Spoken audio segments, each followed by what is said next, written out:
70 ವರ್ಷದಿಂದ ಜನ ಸಮಸ್ಯೆ ಅನುಭವಿಸಿದ್ರು, ಈಗ ನೀವು ವ್ಯವಸ್ಥೆ ಮಾಡಿದ್ದೀರಾ. ಈಗ ನಾನೇ ಜನರಿಗೆ ಕೇಳಿದೆ, ಚುನಾವಣೆ ಸಂದರ್ಭದಲ್ಲೂ ಎಲ್ಲ ನನಗೆ ರಿಕ್ವೆಸ್ಟ್ ಮಾಡಿದ್ರು, ಚುನಾವಣೆ ಆದ್ಮೇಲೂ ರಿಕ್ವೆಸ್ಟ್ ಮಾಡಿದ್ರು, ಈ ಕೆಲಸ ಮಾಡಿಕೊಡ್ಬೇಕು ನೀವು ಅಂತ. ಇವತ್ತು ಪೂಜೆಗೆ ಬಂದಾಗ ಕೇಳಿದೆ, ಎಷ್ಟು ವರ್ಷದಿಂದ ಕೆಲಸ ಆಗಿರಲಿಲ್ಲ ತಾಯಿ ಇದು ಅಂತ. 70 ವರ್ಷದಿಂದ ಆಗಿರಲಿಲ್ಲ, ನಮ್ಮ ಕಾಲೋನಿ ಆದಾಗಿಂದ ಆಗಿರಲಿಲ್ಲ ಅಂದರು. 70 ವರ್ಷದಿಂದ ಆಗಲಿಲ್ಲೋ 50 ವರ್ಷದಿಂದ ಆಗಿಲ್ಲೋ ಗೊತ್ತಿಲ್ಲ. ಈ ಕಾಲೋನಿ ಆದಾಗಿಂದ ರಸ್ತೆ ಇರಲಿಲ್ಲವಂತೆ, ಮಾಡಿಕೊಟ್ಟಿದ್ದೀನಿ. ಜನ ನನಗೆ ಆಶೀರ್ವಾದ ಮಾಡಿದ್ರು, ಅವ್ರು ಋಣ ತೀರಿಸ್ತಾ ಇದ್ದೀನಿ ಅಂತಕ್ಕಂಥ ಒಂದು ಸಮಾಧಾನ, ತೃಪ್ತಿ ಐತೆ. ನನ್ನ ಸೌಭಾಗ್ಯನೋ ದೌರ್ಭಾಗ್ಯನೋ ಗೊತ್ತಿಲ್ಲ, ಎಲ್ಲರೂ 40ರಿಂದ 50 ವರ್ಷದಿಂದ ನೆನೆಗುದಿಗೆ ಬಿದ್ದಂಥ ರಸ್ತೆಗಳನ್ನ ಮಾಡೋದಾಗೋಗಿದೆ.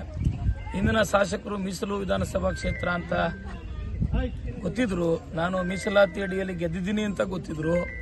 ಮೀಸಲಾತಿ ಜನತೆಗೆ ದ್ರೋಹ ಮಾಡಿ ಕೆಲಸ ಮಾಡಿದಿರ ಪಾಪ ಬೇರೆ ಬೇರೆ ಏನೇತ್ರಲ್ಲ ಬಿಸಿ ಆಗಿದ್ರು. ನಾನು ಅದನ್ನು ಅವ್ರನ್ನ ಟೀಕೆ ಮಾಡಕ್ಕೆ ಹೋಗಲ್ಲ.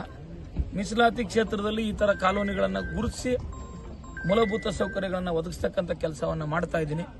ಹಾಗಾಗಿ ನನಗೆ ತೃಪ್ತಿ ಇದೆ.